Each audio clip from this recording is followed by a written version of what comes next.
Hi guys, it's Lindsay here, the partner manager with SugarWad. I am here with Nichole today. Super excited to get to talk to her a little bit more about Invictus Fitness Masters Program, especially as the Masters are here in about 2 weeks. So that's super exciting. I'm excited to learn a little bit more about their programming and just all the knowledge that she has.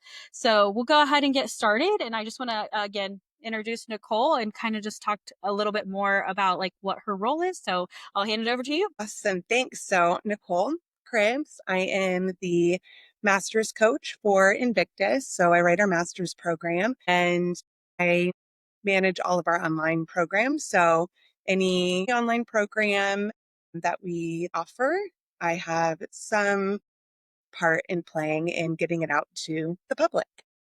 Yeah, awesome. And so, again, that's your kind of role. But if you could just tell us a little bit about how you kind of got involved coaching with Invictus and like how long have you been with them? So, I've been coaching for a very long time. So, I started around the age, gosh, it's kind of hard because it all blends together at this point, but started around the age of like 18, 19, and I started coaching at one of the first CrossFit affiliates. I think they were the fifth CrossFit affiliate. So I started working with them, and from there, I worked there for a couple of years, and then I moved to Portland, Oregon. That's where I went to school. And during the time that I was in school, I worked at some CrossFit gyms up in Portland, Oregon. So I continued my coaching there. And then I want to say, I tried to look it up earlier, but I just can't remember the date. But I want to say it was the 2009 CrossFit Games I went to. And that's where I met Karen Martin, who is CJ Martin's mom. I met her there and I was moving back to San Diego at that time. And so she was like, you've got to meet CJ. You got to check out Invictus. I think they had been open for maybe 6 months, 8 months or something. And so I was like, okay. So I went, met him, and they were at that time, they had started working with a charter school. And so they needed people to basically help, like needed coaches to coach the PE classes. And so I met him and they were like, you're hired. Do you want to work with us and start at this charter school? And so that's how I started with Invictus. That was in August 2009. So this month will be my year 16 with them. So I've been with them for a long Wow. time. I taught at the school for 1 year. Let me tell you, seventh and eighth graders, they're a special breed. And the teachers, the PE teachers of them, a special, special breed. So I did that for a year. And then from there, we didn't work with that charter school anymore. But then from there, I started working like more at the gyms, coaching classes, building up my personal clientele, and doing a lot more like personal training. So yeah, I've Yeah. been with them for a long time. Yeah. And I will say again, like that is super cool to be a part of Invictus. Like again, they're so well known, have such great athletes. Like you competed, didn't you? Like back, yeah. Hmm. So for them, like that's amazing as well. Like, yeah. Yeah, fun fact. I competed at the first CrossFit Games in 2007. Yes. And then I went with Invictus. Once I was with them, I competed on their team for 4 years. Yeah. That's incredible. Team Invictus still to this day is a wreck to be forced with. So Totally.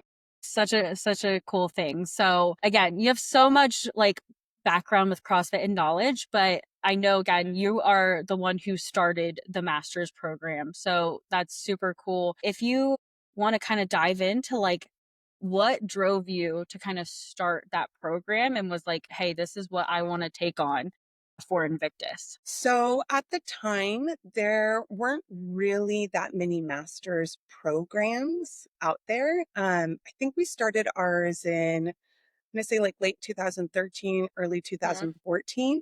And what was happening is because we had provided our free comp program, our free competition program. So we were providing that on our website. And with that program, we were having people qualify for Masters Games. Obviously, it was a different qualification Hmm. process back then, but we were still having people qualify and getting questions from people like, hey, how can I adjust the training depending on their age group and stuff? And so it was around that year that we were like, we should do a master's specific program. So I actually think it was our first program that we sold online because at the time the That's comp cool. program was free. And so the master's program was the first one. And so we just provided it because there was a need. There wasn't that many programs out there. And we had people qualifying for games, but then also others, even at the gym, who were like, "Oh, I want to be more competitive," and so to have a different training program that was adjusted for masters, we saw the need, and so we started it up. Yeah. That's super cool because again, like you said, I feel like back when you guys started that, there was not a lot of like master specific programming around. It was just compete and that was Totally. about it. So, awesome. So let's kind of dive into more specific programming questions about like the master's program. So, um, like how is the Invictus master's program kind of structured on a weekly basis? Like kind of your strength, conditioning, skill work, stuff like that. So there's 5 days of like official programming, and always every day there's a mobility activation piece. That was something that we addressed like from the start, that this was a need and something to Hmm. really focus on. And then it kind of depends on where we're at in the season, which obviously the seasons have kind of changed over the years, but kind of where we're at in this season. But generally speaking, there's always going to be a strength bias. We're very heavy strength bias. And so there's Hmm. always going to be a strength bias. Then different types of conditioning modalities, again, kind of depending on the season, qualifiers, off season, but different conditioning modalities. Then I try to always have 2 sessions a week that are focused more on skill development. And so again, what that looks like will depend on where we're at in the season. But say it's off season, it's going to be more strict work and building up that, like strict gymnastics work, and then building into more dynamic gymnastics work as we go later into the year or closer to the open. Then Sundays, I always try to encourage people to rest, a full rest day. Thursdays is like an active recovery day. Some people do well moving, doing some type of zone two. Others take the full day off. I mean, the master's age division is big, right? Yes. 35 to 65 plus. So, Yeah. like, people are going to be recovering different. And Hmm. so we try to help guide people the best we can to take this weekly training plan and customize it to their needs and their goals. Gotcha. And that's what again, I was kinda wanting to follow up on, like, again, like you mentioned, the age bracket for the masters is so wide, and so, like, again, how do you kinda handle I know you mentioned, like, recovery-wise, like, you do that, is, like, between those age brackets, what do you kinda do differently within those programs? So a lot of it will come down to the conditioning. So we'll change the volume, the loads for the conditioning, and we'll base it. I'll look at like what games has done recently, Mm, and then I'll look at what other qualifiers have done recently, and then kind of look at our numbers and adjust the loading, adjust the gymnastics movement, um, based on those age divisions. I keep the strength similar across the board because everybody's working off of like 60 to 70%. Every once in a while, I'll pull the older age groups off of going above 85% over and over so that they're not hitting that all the time. But the majority of the customization for the different age brackets comes in that conditioning piece or the gymnastic skill pieces. If we're working on like strict gymnastics work, that's going to be tailored differently. nice. And so, like, again, you mentioned it's such a huge, like, age range and stuff like that, so you kinda mentioned about, like, deloading, again, your strength and stuff like that. In terms of, like, skill stuff, do you feel like sometimes you back it off for the older age range and stuff like that, just in terms of, like, preventing injury, stuff like that? I think that it really depends on what we're working on, but like any sport, you want to be working on skills and drills and ideally not fatigued. Now we'll build that fatigue in as you're getting closer to like the open, things like that. But there needs to be a solid strength and, the tendons need to be able to handle that loading. So I'm not going to scale the volume for strict work, but maybe the movement changes, maybe the range of motion changes, things like that. But I'm going to have everybody build a solid strength basis so that they're safe to start doing more dynamic work as we go along in the season. And then if people, join mid-season, I mean, we've got people joining all the Mm-hmm. time.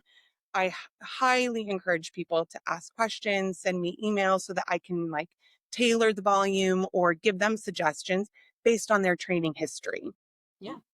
Yeah. And I think, again, you are working again with these older people. And to be honest, I feel like a lot of people might think like, you have to do all these different things, you know, other than like just like what the individuals are. Like, yes, it is slightly different, but like, I feel like when it comes down to it, like even the individuals, you have to build that strength. You have to like build that like, foundation before you can like continue to like grow. And so that's really cool that you mentioned again, it's the same kind of structure and it's not necessarily any different than training individuals, just maybe a little bit more recovery, maybe. So Yeah, definitely, definitely.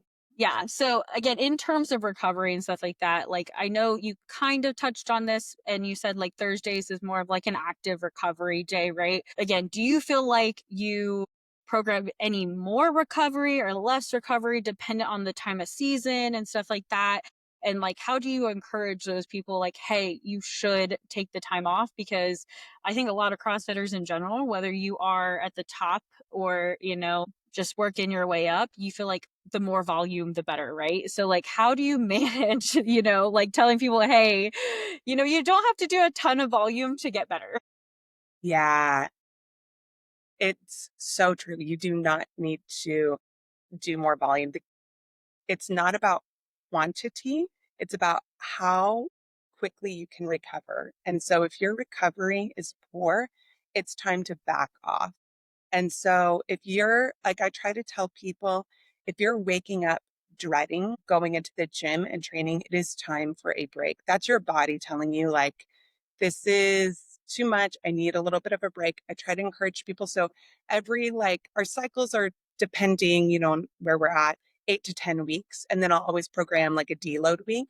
And in that, always at the beginning of the week, I'm like, if you can, get outside of the gym. You don't need to be in the gym constantly all the time. Get outside, do something else, use your fitness to go do something else, because that's going to make you really enjoy the next cycle. And so trying to encourage people to do that and make that more of a normal thing than something like, I'm going to lose all my gains in 1 week. You won't. And the funny thing is, when people come back training after like maybe taking a week off or they've gone on vacation, they've relaxed, they've slept better, they're like, my lifts feel so much better. I feel so good. And it's like, it's not like you're going to constantly always feel like super relaxed and recovered, like you have ebbs and flows, but to just keep a pulse on that. And it's very personalized. Everybody is different, but I really emphasize knowing yourself. And, I think the best way to address it is like, if you're really struggling to get up and go to the gym and you're injury prone, you're constantly getting injured, that is time to back off. Yeah. I mean, ideally it was Yeah. back off before that happened, but if Yeah. that happens, really need to back off. My gosh, I really just want to take that snippet and be like, show it to my class and be like, can you guys listen to this, please? I know. I It's think so hard. it is. And like, especially when you first get into it, you are, fully immersed in this like community and you want to go 24/7 and like doesn't turn into like, it turns into going to see your friends and I do get it. It's just it is funny because it's like prioritizing that stuff like can be hard for some people. And so for you to say all this, I'm like, yes, like this is great. So yeah. And I want to touch on some stuff again as we're getting to the masters here in about like 2-ish weeks, right? Mhm. Super exciting. I know you guys like have like a strong record of getting masters to the games, which is great. So what do you feel like kind of contributes most to like the success of those people? I think that we're really thoughtful with our programming. And I think over the years, and this kind of goes back to what we just talked about, I think over the years of programming and having like some of these higher level athletes on our program, I think the biggest thing that I've learned and noticed is less is better. So having our athletes not overtrain. And granted, there's going to be periods in training where they have to train a lot to get accustomed to that volume, Hmm. but it can't be constantly. So making sure that we're balanced in the volume. And I think we've had the most success with our games athletes when they've been more balanced in their training because their body's recovered. They're going into games injury free and they're going in excited versus run down. And so I think applying those principles to the program and to those athletes whose goals are, to go into the qualifiers to potentially make it to games, applying those principles have really led to our success. Yeah. Again, you guys have had, not only in the masters, but just teams and individuals, just a lot of success. So, and if you have this on the top of your head, maybe, do you have like an estimate of how many athletes you guys have going to the masters? This year, Yeah. we have 12 age group 12. going That's, yeah. to the games. Yeah. Yeah. That'll be super exciting to watch. And yeah, so you have 12 people. Do you have something you are most excited about? Do you have anybody that's new that's competing this year that you're excited to like see in action finally or anything? Yeah, I think that just being in a new location is always fun. And so that's always exciting to check out a new location.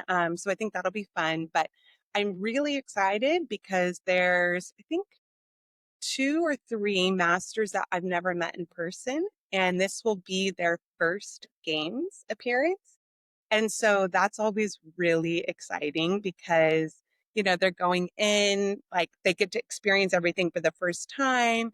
They've got those like competition nerves. And it's so fun to be with somebody first, who it's their first time at games. It's like such a fun experience. So I'm looking forward to meeting them in person. They've been following the program for years and then qualified. And so that's exciting. And so I'm excited to meet them, especially because one's international. So that'll be cool. Well, that's super cool. Yeah. Yeah. And actually, kind of just thinking on this too, it is a new location. What are your thoughts about how they did break up, being like at the games? Because my personal opinion, I thought it was great because I knew like the reasoning why they wanted to do it. And I do think that like the masters deserve their own time and their own thing. And so does the adaptive and the other age groups. So do you have like any thoughts on that? Like breaking it off? Have you liked this for the past like, you know, year that they've had it? I'm really excited for this year because we have masters and teens in the same location. Last year, teens were separate. So Hmm. this year, I'm really excited masters and teens are together because we have a father daughter duo competing at games this year. So be on the lookout. We're going to do Yeah. a little series we're going to do a little series highlighting them. But it's like their goal was to compete at games together and then they separated it, and so they didn't think it was going to be a possibility. Then this year it was announced that they'll be together. It's so cool, it's so special, and so I'm Hmm. so excited that masters and teens will be together this year. Yeah. That is, I love that. Like, I worked out with my family growing up. So I couldn't even imagine. Like, you know what I mean? Like, I worked out with my dad growing up. And so just having that, like, would be such a cool thing to experience of like, Totally, like like you so like special, so it is. awesome. Yeah. That will be that will be super fun to watch. So to kind of like just wrap everything up here. So again, you have been doing this for so long. If there was one thing you might be like most proud of throughout your time coaching with Invictus, do you have like a special moment that happened? Again, like I'm sure you've experienced, a ton. But is there like one thing that maybe like stands out to you, like as you're like super proud of? I mean, there's so many things. I'm sure I was like, I Um, think this is hard questions. I think, I mean, just at games, seeing people PR, seeing people who are like, who doubt themselves and who, are like, I don't deserve to be here. I'm like, you do qualified. You definitely deserve to be here. And then to see them go and have confidence on the competition floor, to see that shift is really, really cool. And, that's manifested in a lot of different ways. It could be Hmm. PRs, it could be the way they approach a workout, but to see that kind of confidence has been awesome. And then outside of the games, like the games is so special. It's so cool. But the majority of the people who follow the program aren't going to games. And so seeing how they've got families, they've got work, they've got taking care of aging parents, like you've got all these things, responsibilities, and seeing them still be able to train, and it may not be 5 days a week, it could be 3 days a week, or adjusting the volume and then getting like a bar muscle up. Mm. And maybe they had it when they Yeah. were younger and then life happens and they come back to training and they're so pumped because they were able to do something that they did 10 years ago. And this is the first time they've been able to do it again. Like those milestones and seeing those things are also like so, so satisfying. This is probably, you've been doing it for so long, it's probably a hard question. I was like, I'm sure there's a lot of things overall. So again, final question here. So let's say someone's on the fence about whether or not they want to join the program. Like, what would you tell them? Like maybe someone who's, again, a little bit nervous, don't know like if they should do it or not. What would you kind of tell them? Say, just try it out, sign up for it, and then email me. Like, I think on the first email that I send, I have my email address on there to reach out to me with any questions, and I will give guidance on how to tackle the program. Do not feel like you have to do every single thing that is written, especially if you feel overwhelmed by that. Maybe because the program, it's like 75 to 90 minutes training. Maybe you're only used to training 60 minutes a day. That's fine. I will give you suggestions on what to, eliminate, what to keep in based on your goals. So I think like one of the awesome things about our program is that we're very community and coaching oriented. So you'll get feedback from me. We have a Facebook group. You can it's super supportive, super like encouraging. So like to post videos there and get feedback from myself, from Coach Nunu. That's like you will get so much benefit from the program, even though it's, you're just logging onto an app and checking out what the daily workout is. If you participate, like fully throw yourself in, email me, participate in the Facebook group, log your comments, log your results, you will benefit so much from it. Yeah, that's awesome. Again, thank you for your time, one. And two, again, please go check out not only the Invictus Masters program, there's a ton of other Invictus programming on SugarWOD, guys. These people, they know what they're doing. They have been, coaching for a really long time. And I think they've built such a great, community and just they know what they're talking about. So definitely go check it out. Not just, again, the Masters. You can find it on the SugarWOD Marketplace. But yeah, I appreciate your time, Nichole. Yeah, thank you so, so Yeah. much.